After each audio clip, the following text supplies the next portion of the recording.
এর পরবর্তী পাঠটুকু সঞ্চালনা করার জন্য আমার শ্রদ্ধেয় সুজয় অধিকারী দাকে আহ্বান জানাচ্ছি। শ্রদ্ধেয় সুজয় দা, জয়গুরু। জয় গুরু, জয় গুরু। বন্দে পুরুষোত্তম, বন্দে পুরুষোত্তম, বন্দে পুরুষোত্তম। উপস্থিত দাদা মায়েদেরকে সকলে আমার আনন্দিত জয়গুরু। এখন আমাদের মধ্যে ইষ্ট প্রসঙ্গ করার জন্য আলিপুরদুয়ার থেকে শ্রদ্ধেয় অমর্ত্য দেবনাথ দাদাকে আহ্বান জানাচ্ছি। জয় গুরু দাদা। জয় গুরু। 25 মিনিট করবেন দাদা। জয় গুরু। 25 মিনিট, আচ্ছা, ঠিক ঠিক ঠিক ঠিক। পরম প্রেমময়, আমার কথা শোনা যাচ্ছে? আগে যাচ্ছে দাদা। পরম প্রেমময় শ্রী শ্রী ঠাকুর অনুকূল চন্দ্রের সদীক্ষায় আমরা দীক্ষিত। প্রত্যেক উপস্থিত ব্যক্তিদেরকে আমি শ্রদ্ধাপূর্ণ রায় এবং জয়গুরু জানাই। উপস্থিত দাদারা, মায়েরা, বয়োজ্যেষ্ঠ যারা রয়েছেন সবার চরণে আমি প্রণাম জানাই এবং তার পাশাপাশি আমি ঠাকুর পরিবার, ইষ্ট পরিবারের প্রত্যেকের চরণে প্রণাম জানাই। আপনারা সবাই রয়েছেন, আমরাও রয়েছি। আজকে শ্রী শ্রী ঠাকুরের দয়ার কথা আমরা যতটাই বলি তা কিন্তু কোনোটিই এক্ষেত্রে যথেষ্ট নয়।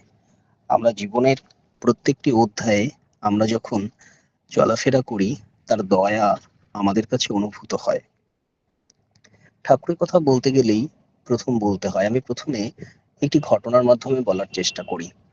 ঠাকুর সম্বন্ধে জ্ঞান আমরা যতই সেখানেও বলতেই হয়, যতই চেষ্টা করব, যতই পড়ার চেষ্টা করি বা যতই অনুভবের চেষ্টা করি, ততই মনে হয় অনেক কমই জানি, আরো অনেক জানা দরকার। আমার অন্তত ব্যক্তিগতভাবে তাই মনে হয়। একবার, এটা খুব সম্ভবত বাইরের কোনো ইউনিভার্সিটির ঘটনা, সেখানে একটি বিষয় হয়েছিল। তো সেখানে দেখা গেছে যে দুজন দাদারা রয়েছেন। তো একজন ব্যক্তি, তিনি ইউনিভার্সিটি থেকে পড়াশোনা করে এমফিল ডিগ্রি করে এবং তার পাশাপাশি 2-3টে বিষয়ে তিনি পিএইচডি ডিগ্রি লাভ করেছেন। তিনি ডিগ্রি লাভ করে বিদেশের ইউনিভার্সিটিতে তিনি তখন প্রশিক্ষণ দিচ্ছেন, অর্থাৎ তার অধীনে অনেক ছাত্রছাত্রীরা প্রশিক্ষণ পাচ্ছেন। তো একজন সৎসঙ্গী দাদার সাথে তার কোনো একটি সভায় আলোচনায় দেখা হয়। সেই সৎসঙ্গী দাদার সাথে তার বিভিন্ন বিষয়ে কথাবার্তা হচ্ছে, ঠিক যেরকম দুজন পণ্ডিত ব্যক্তির মধ্যে নানান রকম কথাবার্তা হয়। হঠাৎ করেই ওই ব্যক্তি একদিন বলেন, যিনি তিনটি বিষয়ে পিএইচডি হোল্ডার, তিনি তিনি ঠাকুরের দীক্ষিত নন, তিনি গুরু ধরেননি।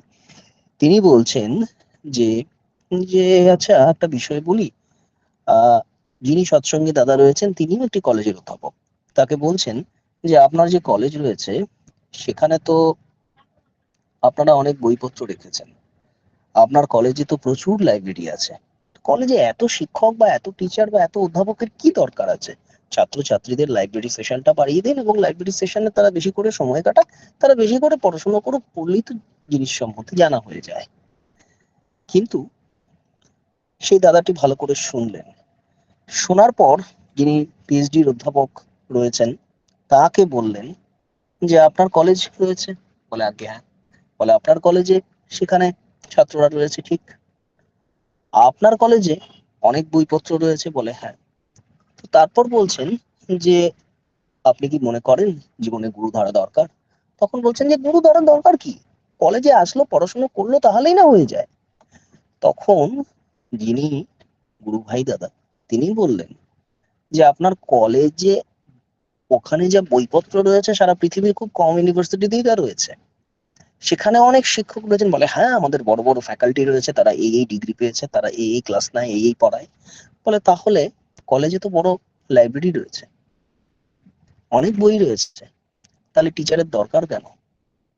মানব জীবনেও ঠিক তাই বুঝিয়ে দিলেন যে মানব জীবনে হয়তো বই পুস্তক অনেক কিছুই আমাদের রয়েছে, কিন্তু তা সত্ত্বেও আমাদের জীবনে গুরু ধরা দরকার। তার কথাই কিন্তু উত্তরটা এখানেই পাওয়া গেল। আরেকটি ঘটনা আমি বলার চেষ্টা করছি।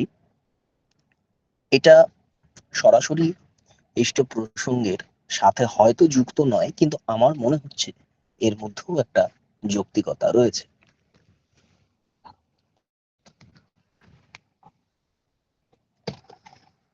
আমার যেটা মনে হচ্ছে, আমি একটা ঘটনা বলছি। একবার ছোট একটি ছেলে, সে এক সময় খুব ছোটবেলায় ক্রিকেট খেলতো। ক্রিকেট খেলার সে মাঝে মাঝেই তার বাবার খুব একটা ভালো পয়সা কড়ি বা আর্থিক অনুদান বা আর্থিক অবস্থা ছিল না। তাকে নিয়ে গেল ক্রিকেট সেশনে। ক্রিকেটের যে কোচ, সেখানে বলা হলো কোচ যা বলবে তাই করতে হবে। তো বাচ্চাটা শুধু ব্যাটিং করতে যায়, ব্যাট গ্লাভস পরে ব্যাট করতে নামে। কোচ ওকে প্রথম 2 দিন দেখলো, 3 দিন থেকে বলছে তুই ব্যাটিং করবি না, তুই শুধু বল করবি কিছু। এবং বাচ্চাটা খালি একটু পরে বড় হচ্ছে, ওই কোচিং ই শিখছে, সে খালি ব্যাটিংই করবে। বলে না তুই ব্যাট করবি না, তুই বলই করবি, সারাদিন বল করবি আর বল করবি। তো বাচ্চাটা এভাবে রেগে যাচ্ছে। আস্তে আস্তে সে বড় হয় এবং বড় বড় কোচিং জায়গায় খেলে, এবং তার পরবর্তীতে সে বড় টিম গুলোতেও চান্স পায় এবং লাস্টে খুব বড় একটি ক্রিকেটার হয়। এটা একজন ক্রিকেটারেরই জীবনী রয়েছে, আমি ঠিক নামটা সঠিক বলতে পারছি না, কিন্তু এটা একজন ক্রিকেটারেরই জীবনী রয়েছে। তো দেখা যায় সে পরবর্তীতে খুব বড় বোলার হয় এবং দেশকে প্রতিনিধিত্ব করে। তার এক নামে সবাই তাকে চেনে। পরবর্তীতে সে ফিরে আসে। সে ফিরে এসে বলে, এই যে কোচিং, এই যে আমার কোচ ছিল, কিন্তু এ কিনা আমাকে খালি বোলিং করাতো, আমি তো ক্রিকেটার হয়েছি, আমাকে ব্যাটিং করতে দিত না। এরকম হয় বলে, হয়তো আমার পয়সা কড়ি ছিল না, ব্যাটিং এর জিনিসপত্র কিনতে হবে, তাই দিত না। সেই ছেলেটা চলে যাওয়ার পর তার আড়ালে তার কোচ বললেন যে ওর প্রথম দিন দেখেই আমি বুঝতে পেরেছি যে ও খুব বড় বোলার হতে পারবে, ওকে ব্যাট করিয়ে আমি সময় নষ্ট করাতে চাইনি। এই কোচ হচ্ছেন, এই কোচই হচ্ছে বাস্তব জীবনেও গুরু। অর্থাৎ গুরুর কাছে যাওয়া হচ্ছে একটাই, প্রশ্নাতীত হয়ে যাওয়া। তিনি যা বলবেন ঠিক তাই করতে করতে হবে, এবং সেটা আমার মনের সাথে নাও মিলতে পারে, আমার পরিকল্পনার সাথে নাও মিলতে পারে। যদি পরিকল্পনার বাইরেও থাকে, ওই পরিকল্পনাকে ভেঙেই আমাকে সেটাই করতে হবে যেটা গুরু বলবেন। আর তাতে কি ফল পাওয়া যায়, যে উদাহরণটা বললাম, সৎকর্মের মাধ্যমে গুরুর আদেশ মেনে চললে জীবন যুদ্ধেও ঠিক এরকমই ভাবে এগিয়ে যাওয়া যায়, জীবনটা জীবনের মতো হয়। আমি জীবনের বিভিন্ন সময়ে শ্রী শ্রী ঠাকুরের দয়া আমি অনুভব করেছি। আমি অনেক ঘটনা জেনেছি যে মানুষের দয়া, মানুষ কিভাবে ঠাকুরের দয়ায় অত্যন্ত বড় বড় বিপদ থেকে ফিরে এসেছেন। কিন্তু কখনো দেখা গেছে যে কোনো জায়গায় মানুষ যখন প্রশ্নাতীতের জায়গা থেকে বেরিয়ে নিজের বুদ্ধিকে কাজে লাগায়, তখন কিন্তু তার গুরুমুখী চলন থেকে ব্যত্যয় হয়। আর গুরুমুখী চলনের ব্যত্যয় তাকে প্রবৃত্তির দিকে ধাবিত করে। আর সেই প্রবৃত্তির দিকে ধাবিত হওয়া থেকেই বাঁচায় গুরু নাম, সৎ নাম। একবার কয়েকজন ব্যক্তিবর্গ একটা ট্রেনে উঠেছেন, বেশ একটা ট্রেনে অনেক ট্রেনে লোকজন যাচ্ছে। ট্রেনে লোকজন যেতে যাচ্ছেন, তার মধ্যে ঠাকুরের দীক্ষিত লোকজন, সৎনাম মনন করা লোকজনও রয়েছেন। হঠাৎ করে ট্রেনটা একটা অ্যাক্সিডেন্টের কবলে পড়ে।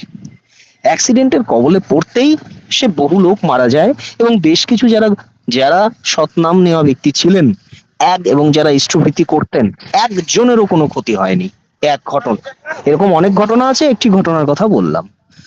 তো শ্রী শ্রী ঠাকুরের কাছে যখন লোকজন আসে, তখন বলে, ঠাকুর ওই লোকগুলোকে আপনি বাঁচালেন, কিন্তু ওখানে তো আরো অনেক লোক ছিল, তারা হয়তো কোনো কারণে দীক্ষা নেয়নি বা যাই হোক না কেন, তাদের কেন বাঁচালেন না? ঠাকুর একটা কথা বললেন যে রেডিও আছে, রেডিওর জন্য দরকার কি? Proper tuning. ভগবানের সাথেও ঠিক টিউনিংটা দরকার, সেই টিউনিংটাই করায় যজন যাজন ইষ্টভৃতি। শ্রী শ্রী ঠাকুর এমনই, widely versatile, widely simple, is abnormally normal. তার কথাতে কোনো বুজরুকি নেই, কোনো তন্ত্রমন্ত্র নেই, তার কথাতে শুধু আছে ভালোবাসা, আছে বিজ্ঞান। এই যে টিউনিং, রেডিওর টিউনিং, এই টেকনোলজিতে আমরা যে ওয়েব থিওরি জানি, সেই ওয়েব টেকনোলজি আমাদের নামের মাধ্যমে এই যে ভাইব্রেশন তৈরি হয়, সেই ভাইব্রেশনের মাধ্যমে মস্তিষ্কের থেকে শুরু করে আমাদের অপটিক নার্ভস গুলো উদ্বেলিত হয়, আমাদের সুষুম্না স্নায়ু বা করোটি স্নায়ু, প্রত্যেকটা অংশে এই নামের যে অনুকম্পন যখন পৌঁছয়, সেই অনুকম্পনে যে প্রবৃত্তিকে দমন করা এবং তার পাশাপাশি আমাদেরকে প্রবৃত্তির পরাকাষ্ঠা না হয়ে ইষ্টের চলনে চলার যে এক অনুভূতি হয়, সেটা একমাত্র ঠাকুরকে না ধরলে বোঝা যায় না। প্রত্যেকটি অধ্যায়ে তাই ঠাকুরের দয়া অনুভব করি, প্রত্যেকটি অধ্যায়ে। তো এইভাবে জীবনে অনেক মানুষ রয়েছেন যারা ঠাকুরকে ধরেছেন, ধরে অনেক বড় জায়গায় তারা পৌঁছেছেন। আবার অনেক মানুষই রয়েছেন জীবন যুদ্ধের এক বিশৃঙ্খল অধ্যায় থেকে তারা সুমানুষে পরিণত হয়েছেন। হ্যাঁ, রত্নাকর যেরকম বাল্মীকিতে রূপায়িত হয়, আমাদের সৎসঙ্গ জগতে ভুরি ভুরি উদাহরণ রয়েছে যারা এক সময় একরকম জীবন কাটিয়েছেন, কিন্তু ভবিষ্যতে তাদের পরিবর্তন একমাত্র ঠাকুরকে ধরে সম্ভব হয়েছে। তো ঠাকুর এমনই, শ্রী শ্রী ঠাকুর এমনই, আচার্য পরম্পরা ঠিক এমনই। তাদের কথা, তাদের বার্তা, তাদের ইচ্ছে ছাড়া গাছের পাতাও নড়ে না। আমরা যখনই এই দয়াগুলো অনুভব করি, যখন আমরা তাকে প্রতিষ্ঠা করি, আমরা তাকে দেখি, ঠিক তার মতো চলনের চেষ্টা করি, আমাদের মাথায় রাখতে হবে ঝড় আসুক, বিপদ আসুক, যাই আসুক না কেন, মাথার উপর তিনি রয়েছেন। তিনি আছেন মানে আমার জীবনে ঝড় ঝঞ্ঝা আসবে না তা নয়। আসুক, আমরা যতই আসুক না কেন, আমরা তাকে আঁকড়ে ধরবো, তত বেশি করে আঁকড়ে ধরবো। আর এই আঁকড়ে ধরাই আমাদের হচ্ছে কাজ। কারণ জগন্নাথের হাত থাকে না, সে হয় ঠুঁটো, কিন্তু হাত থাকে না ঠিকই, সেরকম ঈশ্বরের ক্ষেত্রেও তার দিকেও হাত বাড়িয়ে যেতে হয়, তার কাছে যেতে হয়। নইলে তিনি কিন্তু টিউনিং এ আবদ্ধ হন না, ওয়েভলেংথের ম্যাচিং হয় না। Radio, transistor, TV, remote control যেরকম ওয়েভলেংথে চলে, তার কাছেও যেতে হয়। এই জন্যই তখনই টিউনিংটার ম্যাচ হয়। এর মধ্যে রয়েছে বিজ্ঞান, রয়েছে থিওরি। সেই বৈজ্ঞানিক তত্ত্ব যদি আছে জন্যই তিনি এত আধুনিক, তাই তো তাকে আরো বেশি ভালো লাগে যে বিজ্ঞানের মাধ্যমে তাকে বোঝা যায়, বিজ্ঞানের মাধ্যমে তাকে চেনা যায়, এবং তাকে চিনলে বিজ্ঞানকেও চেনা যায়, বিজ্ঞানকেও জানা যায়। যে অজানা রহস্য, অচেনাকে জানা, এটাও তাকে ধরে হয়। হয়তো এমন কিছু রয়েছে যে কোনো এগুলো আবিষ্কারই হয়নি, কিন্তু তার কাছেই রয়েছে তার উত্তর। কিন্তু সেটা এই নয় যে তুক করলেই তিনি একদিনে তার কাছ থেকে এক মুহূর্তে জেনে যাব, তাতে তো স্বার্থ বুদ্ধি বাড়ে। তার কাছে গিয়ে মানে দিনতর ভেড়ার সিংহে খণ্ড বিখণ্ড হয়ে পড়ে যত আমরা যাব, তত আমরা তার দয়ায় আসবো, তার দয়াকে আমরা অনুভব করতে পারবো। তো তার কথা আমরা যতই বলি, যখনই বলি, নিজেকে অনেক ক্ষেত্রেই মনে হয় খুব কম জানি তাকে। তাকে তার চলন আমরা পাই আচার্য পরম্পরার মাধ্যমে। প্রত্যেকটি মানুষ তিনি যা বলেন, অর্থাৎ একটা পুকুরে যখন মাছের জন্য আমরা জাল দিলাম, কিছু মাছ জালে আসলো, কিছু জালে আসলো না। জগৎ সংসারও ঠিক তাই, কিছু তার দয়ায় এসছেন, তার দয়ায় তার সৎনামে এসছেন, তারা সেই জালে ধরা দিয়েছেন, কেউ হয়তো দেননি। তিনি কিন্তু সবারই, কিন্তু একটাই, তিনি ততটাই করতে পারেন একটা নিয়মের মধ্যে, যতটা সেই ওয়েভলেংথে ম্যাচ হয়, টিউনিং এ যেটা ম্যাচিং হয়, নইলে কিন্তু সম্ভব হয় না। তাই আমাদের ক্ষেত্রে দায়িত্ব তাকে বোঝা, তাকে জানা, তার প্রত্যেকটি অধ্যায়কে চেনা, তার সম্বন্ধে ইষ্ট নাম করা। এই ডিপি ওয়ার্কস তার একটা বড় উদাহরণ। ডিপি ওয়ার্কস এর মাধ্যমে কত মানুষের আপদ বিপদ কেটে যাওয়া থেকে শুরু করে, কত মানুষ একটা ছাতার তলায় এসে একটা নির্দিষ্ট নিয়মাবলীর মধ্যে তারা এসছে। গ্রামে গ্রামে যখন যাওয়া হয়, দেখা যায় যে একটা লোক ইষ্টভৃতি করছে না, প্রথমেই ইষ্টভৃতি করার কথা বলা হলে রেগে যাচ্ছে, হয়তোবা দেখা যাচ্ছে সেদিন তার বাড়িতে চাল নেই বা কোনো একটা লোনের কিস্তি দিতে হবে, গিয়ে হয়তো বলা হলো ইষ্টভৃতি। হ্যাঁ ঠিক, সে হয়তো রেগে যাবে, কিন্তু তার আগেই দেখতে হবে তার ডিপি ওয়ার্কসে কখনোই তারা বলেননি গিয়ে ইষ্টভৃতির করার কথা। তারা বলেছেন তার খোঁজ নেওয়া, তাদের সাথে বসে একটু কথা বলা, তাদের আপদ বিপদ ভালো মন্দের খোঁজ নেওয়া, আত্মীয়তার সম্পর্ক তৈরি করা। হ্যাঁ, নিজত্ব না হারিয়ে অবশ্যই। সেক্ষেত্রে এই বিষয়টা ডিপি ওয়ার্ক তো এই জন্যই বলা হয়েছে, সন্ধ্যের পর, বিকেলের পর বা নির্দিষ্ট টাইমে একটা সময় ডিপি ওয়ার্কস এর মাধ্যমে তাদের সাথে, প্রত্যেকটা মানুষের সাথে মানুষ, গুরু ভাইয়ের সাথে গুরু ভাইয়ের মেলবন্ধন হওয়া, তাদের সাথে ভাবের আদান প্রদান হওয়া, এবং তারপর ধীরে ধীরে তাদেরকে ইষ্ট পথে ফিরিয়ে আনানো, এটাই তো ডিপি ওয়ার্ক। 1 কোটি, 2 কোটি, 3 কোটি, 4 কোটি, এরকম যত মানুষ ডিপি ওয়ার্কের মাধ্যমে ইষ্টভৃতি করে সঠিক একটা বন্ধনে আসবে, ততই না তৈরি হবে ডিপি ওয়ার্কস এর সেই শৃঙ্খল। সেই শৃঙ্খল তৈরি হবে জন্যই প্রত্যেকটা অংশে মানুষ মানুষের হয়ে দাঁড়াবে। আর মানুষ মানুষের পাশে ঠিক তখনই থাকবে এই ডিপি ওয়ার্কস কে যদি সাফল্যমণ্ডিত করা যায়। বিভিন্ন জায়গায় ডিপি ওয়ার্ক অত্যন্ত সফল হয়েছে। ডিপি ওয়ার্কের মাধ্যমে ঠাকুরের কাছে, ঠাকুরের সাথে যাদের বন্ধন ছিন্ন হয়েছিল, সেই বন্ধন আবার যুক্ত হয়েছে। এই বন্ধনের মাধ্যমে প্রত্যেকটি দিনে, প্রত্যেকটি মুহূর্তে আমরাও যেমন অনুভব করছি, যারা ডিপি ওয়ার্কস এর মাধ্যমে আবার ঠাকুরকে নতুন করে আঁকড়ে ধরেছেন, তারাও এবার ঠাকুরের দয়া অনুভব করছেন। কত মানুষ ঠাকুরের চরণ থেকে হয়তো বা বিচ্ছিন্ন হয়েছিল ক্ষণিকের, হয়তো আমারই কারণে বা আমারই ভুলে, সেক্ষেত্রে তাদেরকে তো আমরা আবার ফিরিয়ে আনতে পারছি। তো এই যে কর্মপদ্ধতি চলছে, দেওঘরের যে কর্মপদ্ধতি, পূজনীয় অবিন্দাদার নিয়মাবলী, পূজ্যপাদ আচার্যদেব দাদা প্রত্যেকের যে নিয়মাবলী, তারা যে একটা নিয়মের মধ্যে কি সুন্দরভাবে একটা জগৎ সংসারকে আঁকড়ে ধরার পদ্ধতি দেখিয়েছেন, তাদের না দেখলে বোঝা যায় না।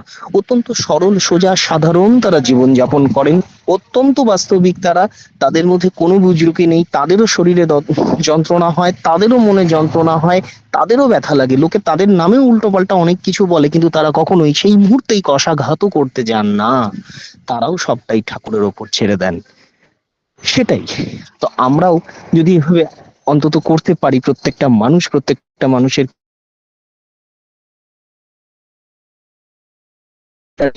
কর্মক্ষেত্রে আপদ বিপদ থেকে শুরু করে সমস্যা প্রত্যেকটাই আসে।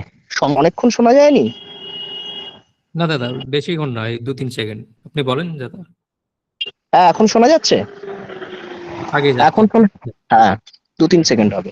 তো আমরা যদি জগৎ সংসারে ঠিক তিনি যেভাবে বলেছেন তাকে আঁকড়ে ধরে আমরা চলি, তার পাশাপাশি এই প্রত্যেকটা সমস্যা হোক যাই হোক না কেন, আমরা যদি তার কথা ভাবি, তার দেখানো পথে চলি, তিনি যেভাবে বলেছেন ঠিক সেইভাবে আচরণ করি, তবে কিন্তু সমস্যা থেকে উত্তরণ কিভাবে হয়ে যায় তাকে না ধরলে বোঝা যায় না। এই যে এত বড় অনুষ্ঠান, তিনি একবারও বলেননি অর্ঘ্য দিন, এই দিন কিচ্ছু বলেননি, তিনি শুধু বলেছেন মানুষ আসতে। আমরা হয়তো অনেক সময় উৎসবের পরবর্ষে গিয়ে বলে ফেলি এই উৎসব হচ্ছে, চলুন অর্ঘ্য দেবেন, এরকম। ওখানেই আমরা ভুল করে বসি। তিনি তো তা বলেননি, তিনি বলছেন এত লোক লাগবে, তিনি বলছেন মানুষকে বলতে, পাশের বাড়িতে গিয়ে বলতে।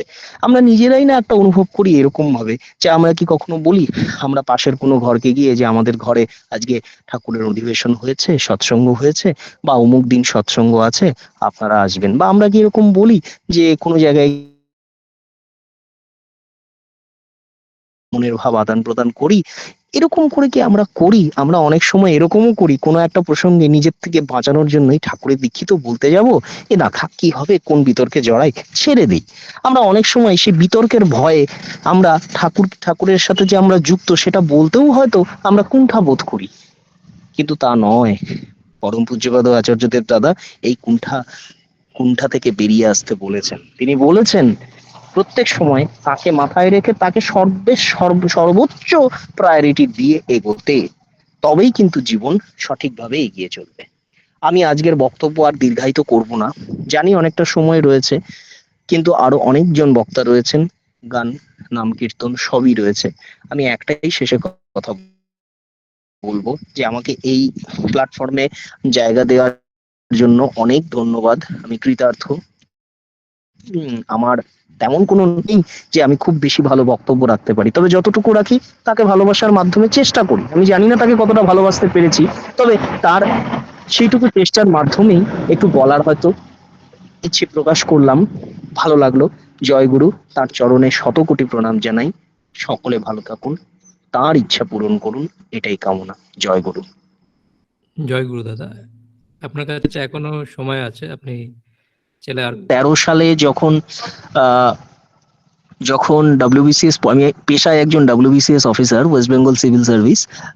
তো সেক্ষেত্রে আমি নিজে যখন এই পরীক্ষার প্রিপারেশন করতে যাই, আমি সেই সময় তৎকালীন বাবাই দাদা অর্থাৎ বর্তমান আচার্যদেব দাদা, তার কাছে আশীর্বাদ প্রার্থনা করি। আমার আমার মা এখনো আছেন অনলাইনে, তিনি আমার সাথে গেছিলেন। তো যাওয়ার পর তার চরণে নিবেদন করা হয় এই পরীক্ষার জন্য। তো তিনি সেই পরীক্ষার জন্য আশীর্বাদ করেন, তিনি আশীর্বাদ করেন, এবং আশীর্বাদ করার পর আমি এক চান্সে WBCS পরীক্ষা কোয়ালিফাই করি, সবটাই কিন্তু তার আশীর্বাদে। তবে এক্ষেত্রে আমার মা অনেকটা অনুপ্রেরণা জুগিয়েছে, কারণ আমি অনেক ক্ষেত্রেই হাঁপিয়ে উঠতাম, ভাবতাম হবে কি হবে না, এই পরীক্ষা, এত এত পরীক্ষার্থী পরীক্ষা দেয়, আর এই পরীক্ষা কোয়ালিফাই করা, সত্যিই বলছি তার দয়া ছাড়া পারা যায় না। সে বলতেই পারা যেতে পারে যারা পেয়েছে সবাই তো ঠাকুরের দীক্ষিত নয়, তবুও বলছি তার দয়া ছাড়া পাওয়া যায় না।